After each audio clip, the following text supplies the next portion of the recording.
Hello everyone and welcome to another high-low game of Age of Empires. Today, two economic powerhouses meet head-to-head in a Cold War that hopefully gets hot as MbL, playing as the Vikings in blue, gets ready to take on ACCM, playing as the Cumans in red.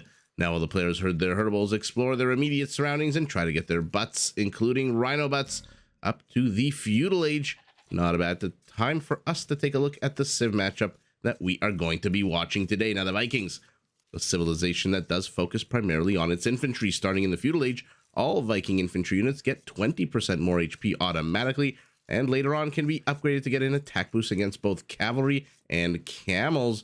Watch out, Cumans. Now, this boost does affect their unique unit, the Berserker, a durable, well-armored, strong infantry unit whose health automatically regenerates at a rate of 40 HP per minute. Now, infantry units, if you've played this game, watched a few of my videos, you know infantry moves a little bit slowly on the field, and so to protect them, Viking archer line units can be upgraded to get a small +1 attack boost.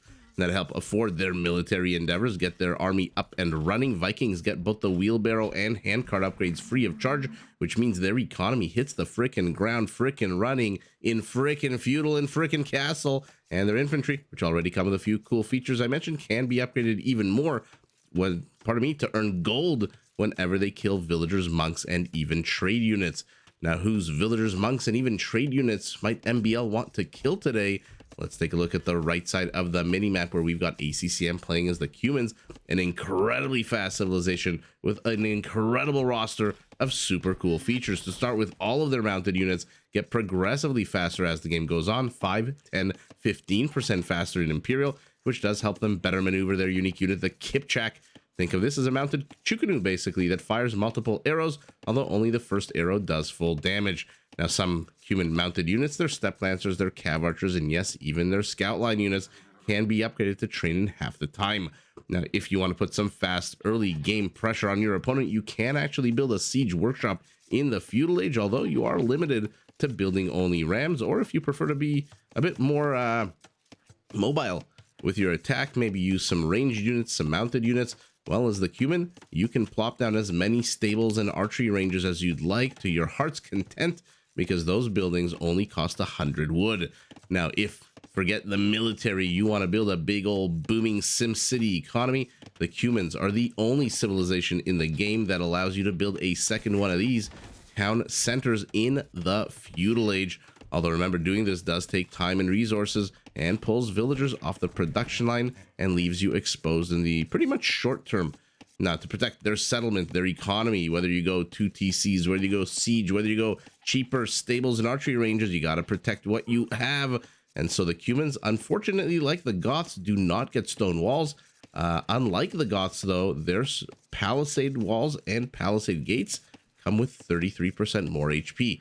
So those are the two civs we've got. Like I mentioned, economic powerhouses, in my opinion. Obviously, the Vikings need no introduction, wheelbarrow, handcart for free, but never underestimate a second town center in the Feudal Age. If left unpunished, if that is in fact the route that ACCM is going to go, then bad news bears for whoever has to face the Cumans. So anytime we watch the Cumans, I say this, and I'll say it now, and I'll say it next time we watch the Cumans as well. My biggest question mark is, what the hell is the Cuman going to do? Are we going to get to see some early game pressure? Are we going to see some early game economic booming? For now, ACCM has 7, 8 villagers on wood. He is heading up to the Feudal Age. Make that 9 villagers on wood to our Vikings 5. Okay. So certainly does look like he is gathering a bunch of wood. And so if he does decide to go second town center, how and even will our Viking punish this and be able to punish this? Now, in order to punish, you need to know what the hell you're punishing. And MbL is heading across the map as ACCM now looks like he's heading across the map, maybe in the wrong direction. Let's remove the fog of war, see the attack path between the two bases. Oh, mamma mia, this is a pretty open attack path, literally A to B. And MbL shoves his scout. It is so incredibly important to get vision on the Cuman, which is a little bit surprising to me why ACCM has left this entire base open to the top, to the right, to the bottom. Or although, for a player who wants to build a second town center that gets no discounts, not exactly Britain town centers that cost less wood, no surprise that he's not dumping even 3 wood into each one of these palisade bits. And let's see it. The villagers are moving north. Okay, it definitely does look like it's going to be a second town center. They are carrying a 10 wood. And, ooh, okay. MbL, will you discover this? Okay, he's rushing in. He doesn't see the red squircles that we do. Okay, he saw the villagers building something. He sees the second town center. And so here we go. What the hell will the Viking do? So first question has been answered. ACCM going for a second town center. Second question is, what the hell is the opponent going to do to punish this? Let's take a look at MbL's base. Primary gold to the back, stone to the front. So he's already mining stone. Ooh, interesting. Okay, that's a lot of villagers. 7 villagers on stone. Okay, I'm assuming towers in this case. Okay, maybe not 7 villagers, so maybe not. Extra gold to the back, extra gold to the front, but not really in the attack path, and then extra stone off to the side. So really just one exposed patch of resources. More importantly, let's take a look at our Cumans base. Where is your primary gold? Off to the bottom. Primary stone like MbL also in the very much forward position. Extra gold right next to that TC. Extra stone in the rear like that. And where is your third patch of gold? All the way down here to the bottom. Forests, not very helpful at the moment, but wow.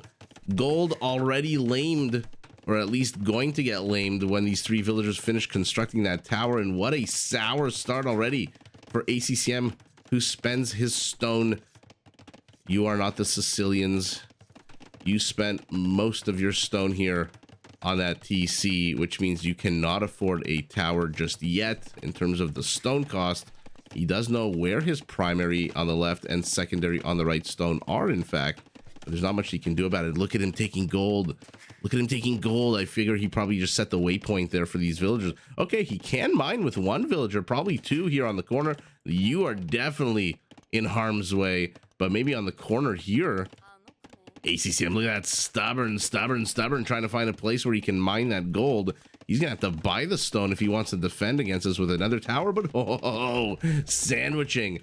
So this is the name of the game. We've seen players attempt to deny, or pardon me, players attempt to punish a second town center play from the Cumans with military, with quicker castle timing, with immediate catapults, and I guess in this game called mangonels, and battering rams, and whatever you can have and throw at your opponent. Villager sniping, even tower pushing. And right now the tower push is absolutely fantastic. Tower number 1 denying the gold.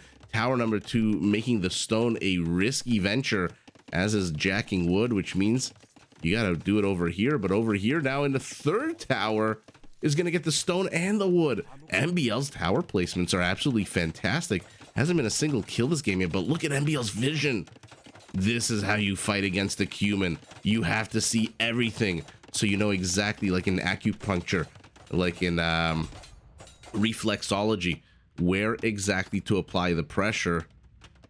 Now, what kind of sucks for the Viking is as the Cuman cavalry, well, what sucked for the Viking is a second ago he was housed, but as the Cuman cavalry gets faster and faster, the Viking stays the same at a slow meandering pace, missing husbandry. Still no kills 14 minutes into the game. And so if, oh, well, we're about to have our first kill, whether it's a scout or a villager, someone's dying. It is in fact a scout. ACCM gets the first kill of the game with those loom villagers, but does lose now 2 vills, and now is going to lose a 3rd. Okay, so what started out looking quite nice there for our Cuman ends in disaster as 3 villagers lie dead.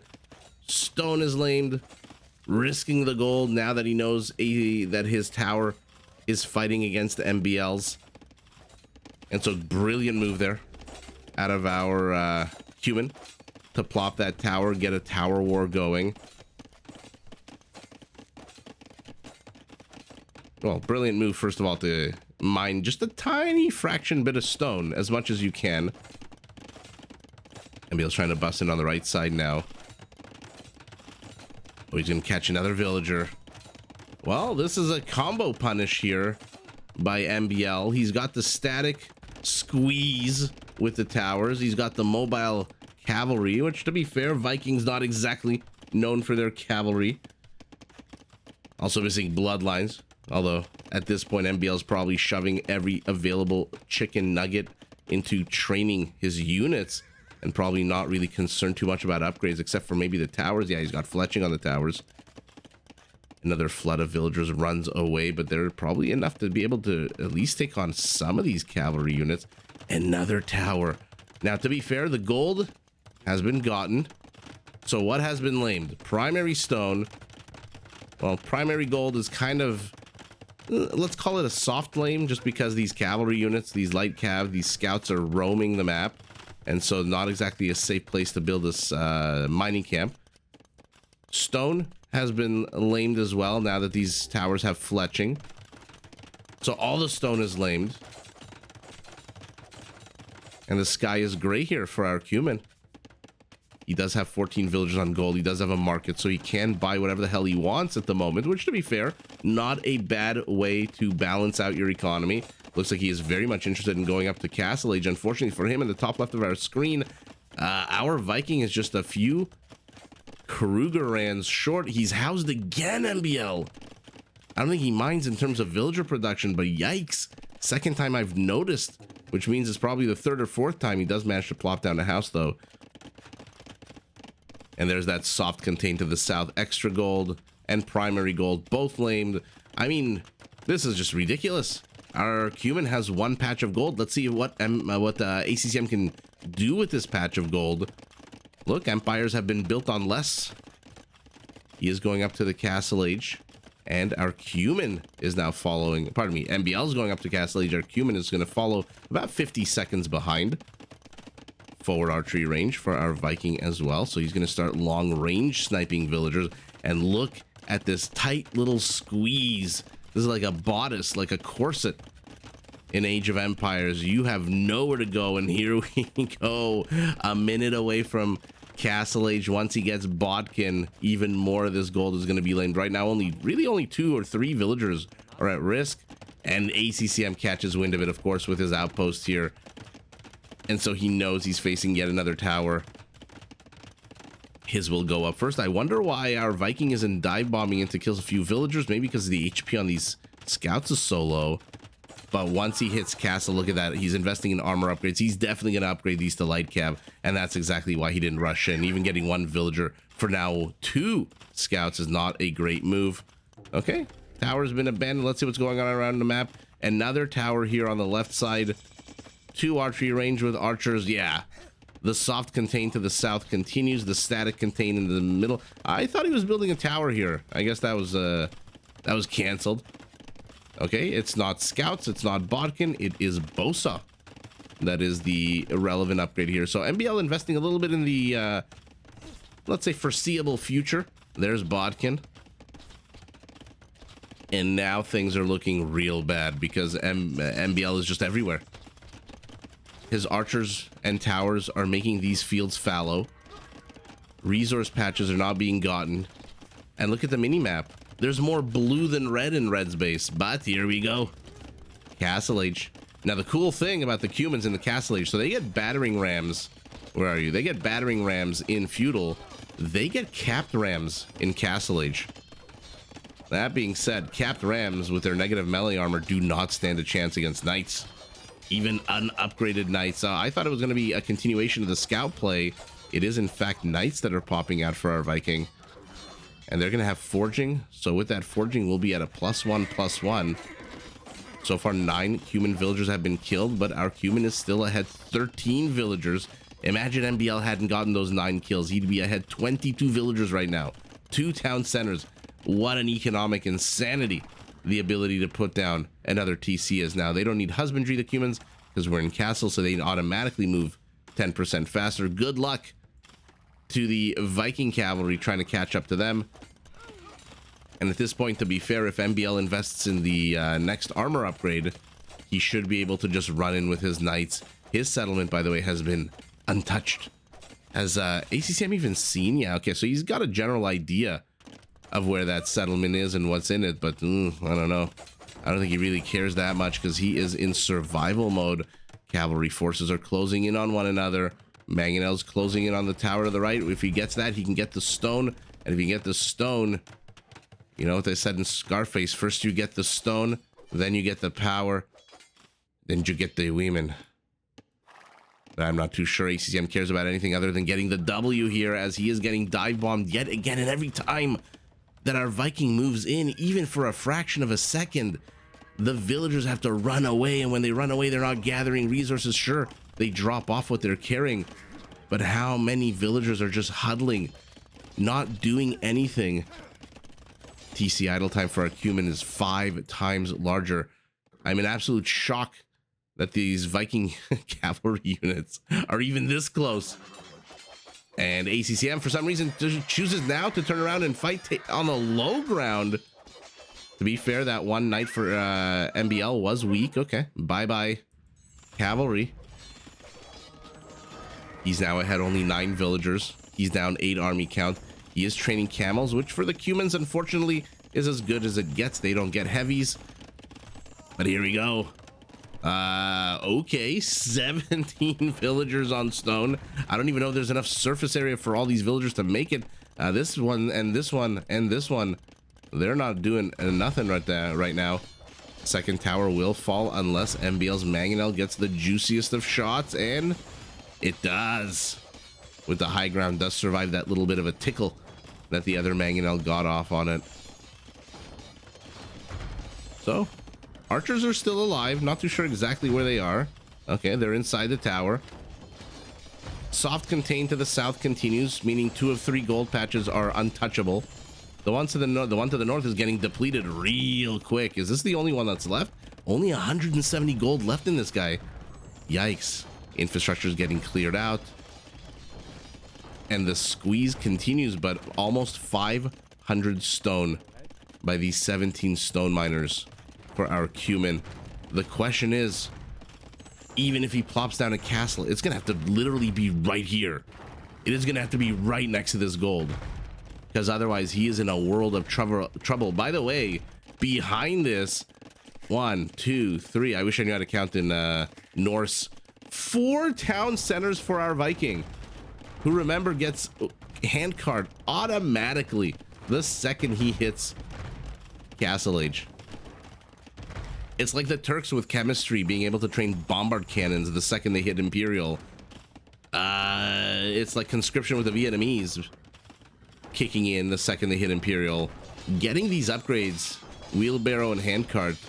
And oh yeah, okay, good. I'm glad I still have some bit of a game sense. He's gonna have to delete a house or two or something here to finish building this. I like that he's distracting the tower with his camels. Mangonel's moving forward, but it falls as well. Unfortunately for MbL, did lose one of his own Mangonels. Fortunately for him, he still has 2. His opponent has none. He's got to move the Mangonels forward. Why isn't he moving them forward? Forget the siege workshop. Deny the castle. This is the last bit of lifeline. This is like in the cartoons when somebody's hanging over a cliff and finger by finger, you know, it goes from 10 fingers holding on to 9 to 8. This is literally the last pinky finger that ACCM has holding on to the cliff. And unfortunately for MbL, the castle is up. Also, unfortunately for MbL, he's facing camels. And even worse, a unique unit that is a red phosphor unit, which costs wood and gold. And now the gold's been gotten, the wood is safe. Is ACCM gonna pull back? Pardon me, is ACCM gonna pull one of the biggest comebacks? Or will MbL succeed in punishing the second town center play? I still have no clue who's gonna take this. 16 villagers ahead is our Viking. 14 army count. Things certainly do look pretty darn sour for our Cuman. That being said, the Kipchak is an absolute fantastic raiding unit, and MbL's base, if you look at the minimap, is wide open by siege. If he can get the ram, then he can defend a little bit longer. Now the Kipchaks, oh, you gotta love it. They are so good here. Oh, he's going after the monks.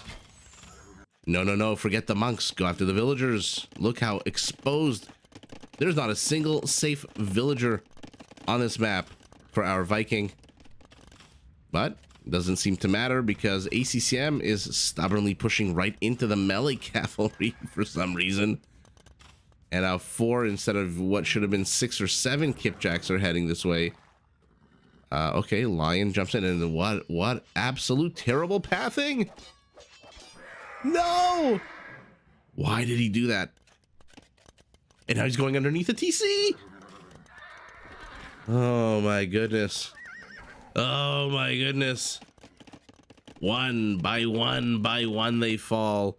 Okay, ACCM has discovered additional stone, but I'm not too sure stone is really what he wants. This is fantastic. I don't think MbL's even explored this part of the map. Oh no, he's seen that there's a forest here. We're gonna keep an eye on this one Kipchak who's probably gonna die to the lion. Who's kidding who? Where is ACCM going? Okay, he's seen the gold. Is that where he's going? Looks like the mangonels have fallen as well. We'll have seen whatever the hell is going on. The chaos in the Cuman base. In picture, but he's got a good number of monks out. But now the archers are crossbowmen. Now there's Bodkin. Kipchak lies dead.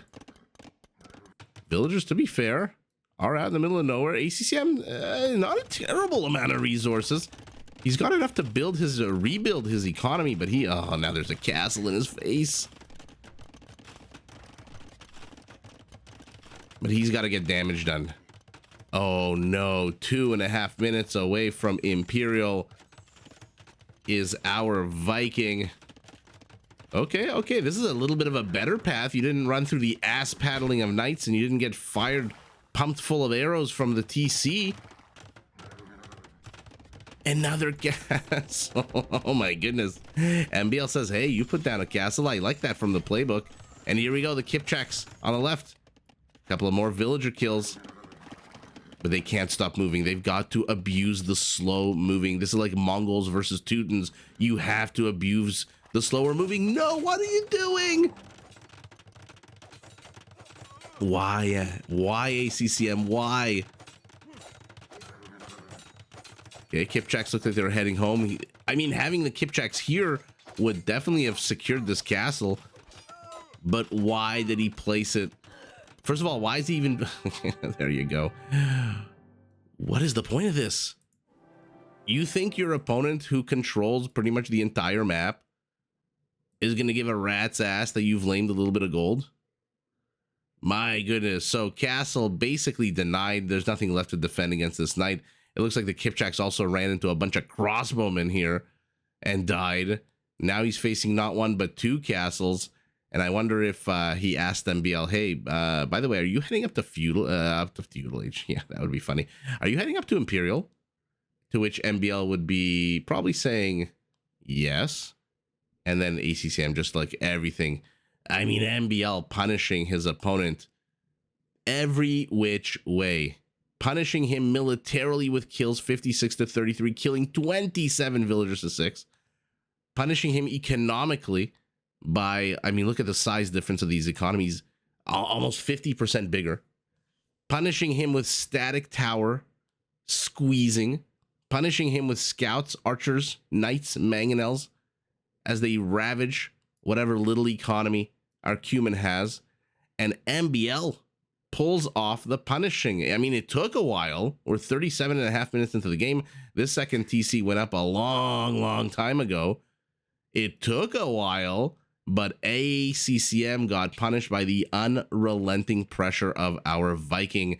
And this, in addition to your villagers having moved all the way across the map, which is a huge waste of time when you're under pressure, I'm not too sure that this is even a good... First of all, why didn't you defend your villagers with some wall segments, even palisades or a house or something like you tried to do over here? But I'm not too sure that laming a little bit of superfluous gold here for our Viking is the correct move versus taking the gold that you know is out on the map. I mean, ACCM walked by all three of these gold patches. There's one, there's two, there's three. Why not just take the gold for yourself?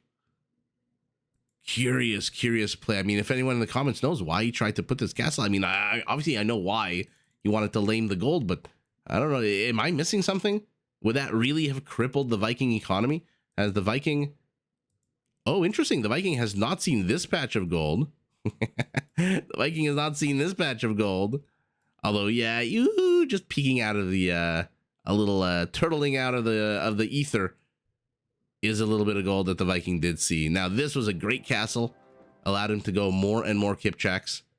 Unfortunately, I think he needed a lot more at once than the 4, 5, 6 that he just kept sending all over the map. That being said, easy for me to say here at home, staring out my window at the snow, as I have no pressure being put upon me, as ACCM has significant amount of pressure being put on him. 2 castles, which are very soon going to start pumping out 2 trebs at a time. And wow, what a fantastic, first of all, what a fantastic hold by ACCM for the longest of times, but more importantly, what a fantastic tenacious non-stop push from our Viking, and really abusing the location of the resources here. 4 out of the 5 were completely untouchable for a while. And actually, let's take a look at the economic numbers. 18 Kipchaks is your most trained unit. I mean, 27 knights is not exactly the highest amount. APM very relaxed here. I thought it was for sure going to be like 200 to 300. Okay, so both of them, MbL right in the middle of the game, ACCM right in the beginning. But I'm more curious. We saw how bad the economic situation was. That's like 11,000 more resources. Wow. That's like, what, 45% bigger economy? But let's see where the numbers lie here.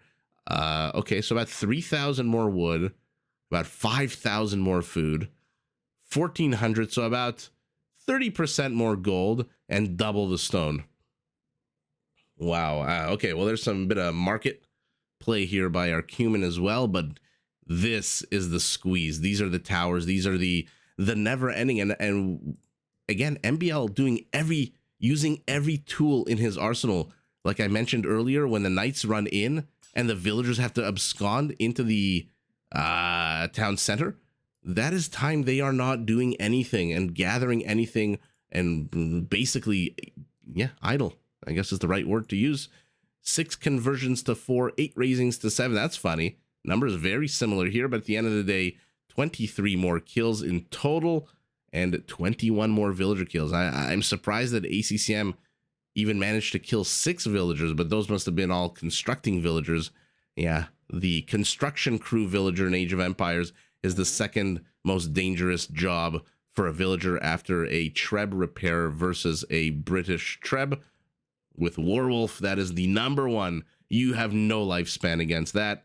But the construction villager, as we see here, is the second most... man, that sentence made no sense. The second most dangerous job in Age of Empires for a villager is constructing offensive structures. And that is exactly what I meant to say. So, losing Kipchaks, losing villagers, and look at the tiny little sliver of a base, like I said, like a Victorian era corset, just squeezed ever so tightly by both static defense, mobile, and just MbL, like I said, putting on fantastic, beautiful pressure. And with that pressure, he takes the W, but GG to both players. Did you enjoy this video? Check out these other clips and make sure to subscribe and enable notifications so that you're notified of my latest uploads.